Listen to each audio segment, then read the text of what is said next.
temps. RMC, Bourdin & Co, Jean-Jacques Bourdin. Une femme adulée et détestée tout à la fois. 7h54, Margaret Thatcher est décédée. Elle avait 87 ans. Pierre-François Gouifès, maître de conférence à Sciences Po, auteur de Margaret Thatcher face aux mineurs aux éditions Privat, est avec nous ce matin. Bonjour. Bonjour. C'est notre espace RMC Découverte. Dites-moi, Pierre-François Gouifès, je me souviens de ce que disait François Mitterrand à propos de Margaret Thatcher. Elle a la bouche de Marilyn et le regard de Caligula. C'était résumé, Margaret Thatcher? Oui, je pense que dans cette phrase, il y a toute la fascination de François Mitterrand pour Margaret Thatcher. L'événement d'ailleurs qui a structuré cette relation forte, c'est notamment la guerre des Malouines, où par derrière la France a beaucoup aidé le Royaume-Uni, notamment en donnant des armes, je veux dire françaises, qui avaient été vendues par la France. Alors les exocètes, sont un peu trop bien utilisés par les Argentins, mais globalement, effectivement, la France a plutôt aidé le Royaume-Uni. C'est vrai. On avait aidé le Royaume-Uni. Mais ça donne effectivement ce caractère, ce charme, cette séduction très forte du personnage, qui était d'ailleurs une très belle femme. Avant de devenir Premier ministre, elle a 54 ans quand elle devient Premier ministre, mais également un personnage qui a un caractère un peu cruel, sans état d'âme. Sans état d'âme. Moi, je me souviens des républicains irlandais, Bobby Sands, et tous ceux qui sont morts de faim. Grève de la faim, elle les a laissés mourir sans bouger, sans broncher. Ils demandaient quoi? Le statut de prisonnier politique. Oui, mais elle a refusé absolument ça. Enfin, en la matière, je crois qu'on peut dire un but partout, la balle au centre, puisque effectivement, elle les a laissés mourir certains prisonniers. En même temps, en 1984, l'IRA a fait un attentat au Grand Hôtel de Brighton, où elle a failli mourir en fait. Vous savez pourquoi vous savez mieux que moi. On va expliquer aux auditeurs pourquoi elle n'est pas morte. Vous allez me le prendre. Moi, je vous ai fait parce qu'elle n'était pas à l'endroit où elle devait être. Elle était en train, c'était dans la nuit, de compulser des dossiers, de travailler en pleine nuit, et ça l'a sauvée. C'est ça. Elle dormait 4 heures par nuit. Oui, elle dormait 4 heures par nuit. Capacité de travail. C'est une histoire.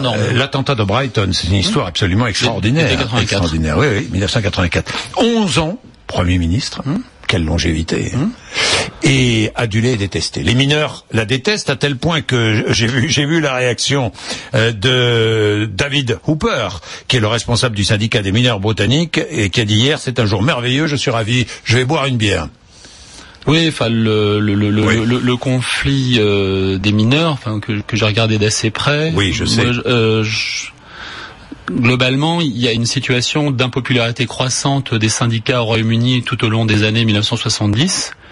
Et globalement, l'acceptation par le gouvernement conservateur d'une confrontation très dure, une grève absolument sans commune mesure en Occident, parce que c'est une grève qui a duré 51 semaines, et où vous avez l'utilisation d'un côté d'une assez fort niveau de violence de la part d'une minorité du syndicat des mineurs, ce qui leur a fait d'ailleurs un dégât considérable dans l'opinion publique, et d'autre part une utilisation relativement exhaustive des moyens de l'État pour contrer cette grève par Margaret Thatcher. En fait, c'est comme souvent à certains moments de sa carrière, elle est dans le clivage et dans l'opposition absolue, et d'une certaine manière, en tout cas dans le domaine symbolique, et elle est quasiment dans le combat à mort. Mais c'était son caractère. C'est sa nature. Quand elle avait une idée, elle allait au bout. Oui, et elle changeait rarement de point de vue. C'était on a dit qu'elle était très rigide. Elle était si rigide que ça ou pas?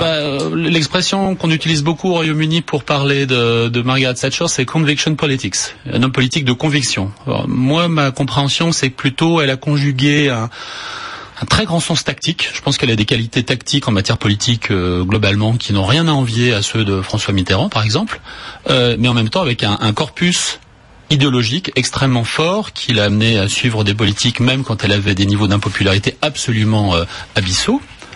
Et d'autre part, par contre, parfois à tenir des positions qui l'ont, par exemple, emmené à sa perte politique en 1990 en tenant des positions très dures sur la poll tax. Je ne sais pas si vous vous souvenez de la poll tax.